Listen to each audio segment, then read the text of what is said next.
Kelly Price is from Kimball, Nebraska.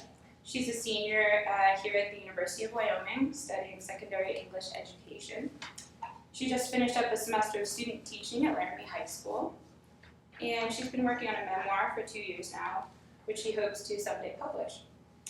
Her other hobbies include teaching, watching movies, and participating in the Navigators, a ministry on campus. And she'll be reading from, I believe, from chapter 2 of her memoir, Leaves. Or her memoir is not called Leaves, No, right? just the chapter title. What's your memoir called? It felt like finally. Nice. All right. Thanks, Kelly.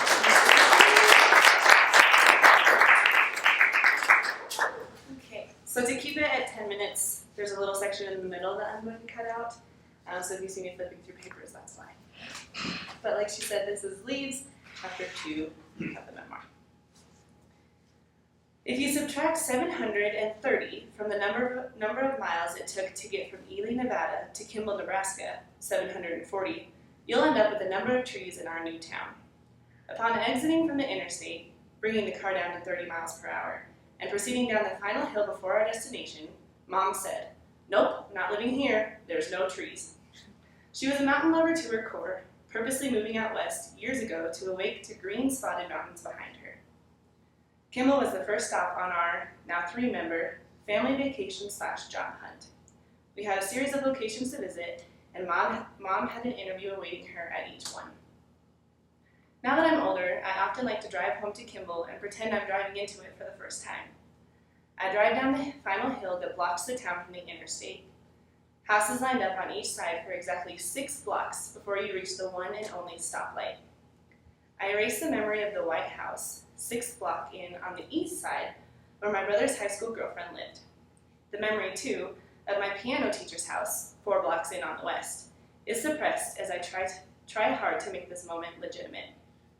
Stopping at the stoplight leaves me time to forget Big Al's, now Vince's Corner, where my car was gassed, the cheer van stopped for donuts, and the freshmen were thrown into the car wash my first year of high school.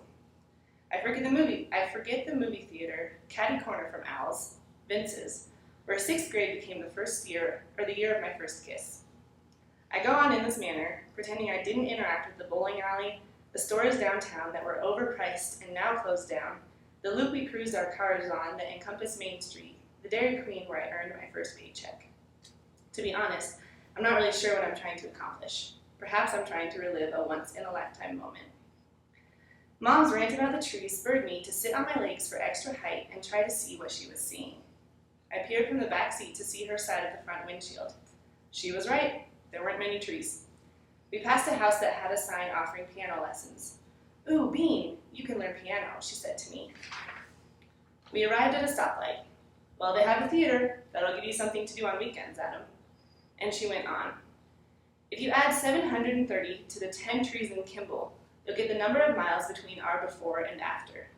But you'll also get pretty close to the number of opportunities my mother saw for us in a one-stoplight town that enabled her to cancel all other interviews, take the job offer, and subject herself to a life without trees.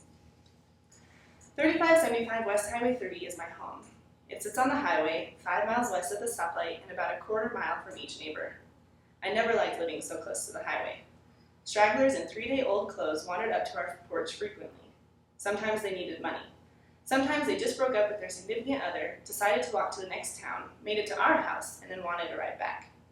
"Go to your room," was my mother's first response after the knock was heard. After a peek through the window informed her there actually could be people in our one-stoplight town that we were unfamiliar with. Another perk of living so close to the highway, literally 10 yards, were the train tracks lying parallel to it. It was hard at first getting used to trains. I remember sleeping in my mom's bed the first few years. All was still and silent, and then the roar of a train cut through.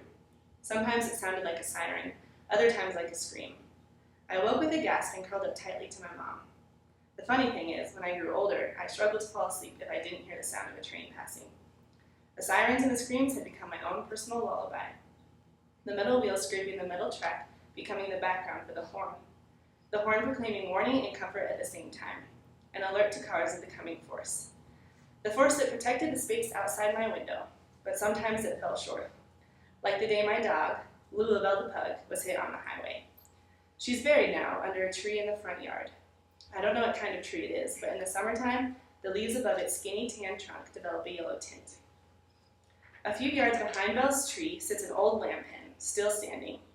The old waterer filled with 6-year-old moss and dust, still there. Memories of the projects are there too.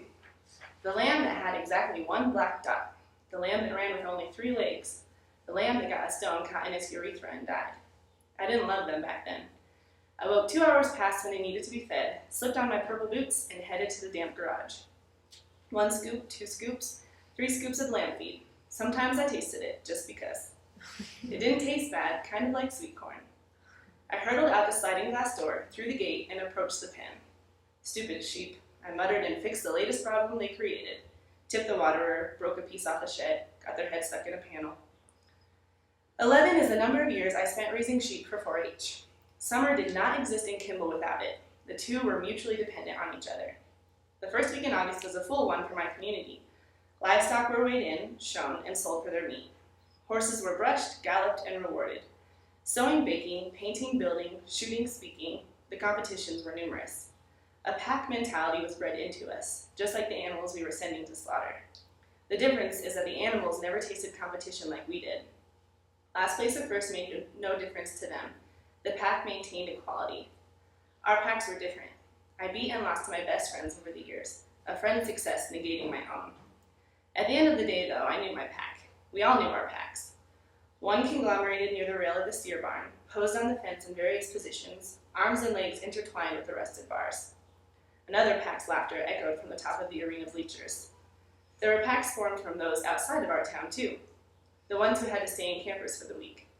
The ones who consisted of cute boys we didn't know everything about, like we did our own, and prayed would ask us to the fair dance. My own pack was a bit blurred. I had one for sure.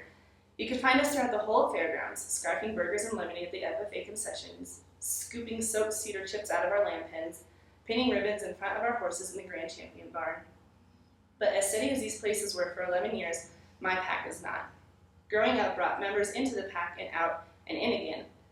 The only consistency to my pack every year was my mother. Each year she was the one who paid for my burgers and lemonade, brought me the pitchfork and wheelbarrow for the cedar chips, and washed my horse at 5 a.m. the day of the show in hopes that I'd earn entry into the champion barn.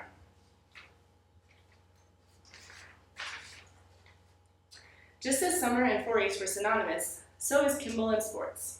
When someone buys a horse, more important than the horse's names are the names of the horse's parents. Good bloodlines matter, and horses are bred for those bloodlines. Kimball is sort of a breeding ground for good athletes. Students whose pictures are in the countless trophy cases grow up, leave Kimball, mate with each other, and then come back to raise children whose pictures will be right next to their own. Herein lie my problems. Number 1, my parents aren't from Kimball. Number 2, I wasn't bred with the intention of being good at sports. Number 3, it's awfully hard for a single mom to worry about providing food, clothing, shelter, and time for sports training to make up for the lack of athletic breeding. I searched the entirety of high school to make up for my breeding. If I excelled in non-athletic activities like FFA or theater, if my grades were straight A's and I was valedictorian, if I participated in sports even though I wasn't the star, if I couldn't keep up with the athletes on the court but could with shots of vodka. It was late fall of my junior year, around when the leaves changed colors. The cheer girls and I had become pretty good friends by this point. We'd been planning the night for weeks, the night I drank for the first time. There were 5 of us crammed into the apartment of one of the girls' boyfriends. There's not much to say. I took a shot, or 2. I don't remember the brand, but I do distinctly remember the trace of liquid from my tongue to my stomach. I feel so warm. I went home that night and many other nights after to my mother. Hey, how's the movie? It was good. I'm real tired though. Good night. I love you. Love you too. The back porch has the same red chipped paint as the barn. Not much of a porch. It sits there looking at the sunset over the Nebraskan fields and hills. This used to be my favorite place. This is where I wrote. I wrote on the railing of that porch with my notebook and pen in hand. I wrote about what I saw. A windmill moving, quickly but silent in the distance, or an orange sun peeking through a pink wall almost gone. Nebraska has the best sunsets. I wrote about what I heard, the sound of cattle moaning or ranchers yelling, their raised voices tumbling over the fields. Darn you, I told you to grab that calf. It came from somewhere, but there were never any cattle in sight. I wrote about what I smelled. Manure. That's it. always. I didn't like it at first, no one does. But then pretty soon I'm driving by a feedlot my sophomore year of college and the smell doesn't even faze me. Ugh, that's disgusting, my friend says. I smile. That was my life. That was my life. 1, 2, 3 boxes. I came home from visiting a friend in New York the summer after I graduated high school, and my room was in boxes. Well, all of 3575 West Highway 30 was in boxes. I knew it was coming. Mom and Chuck met in the summer and married late fall of my junior year, around when the leaves changed colors. He lived in Cheyenne, Wyoming, and worked for the railroad, which meant his work schedule allowed 3 to 4 days a week for him to make the hour drive to Kimball and stay with us. I knew this was only a temporary arrangement, and my knowledge was confirmed when my mom moved to Cheyenne 1 week after I graduated. She said I could live in Kimball and stay in the house until it sold, which it did, right before my trip to New York, middle of July, and I came home to a room full of boxes. Mom drove out of Kimball with my stepfather next to her and boxes behind her. I decided to take my own car. I passed the bowling alley, the stoplight, and a sign offering piano lessons. Past 1, 2, 3 trees, leaves still in color.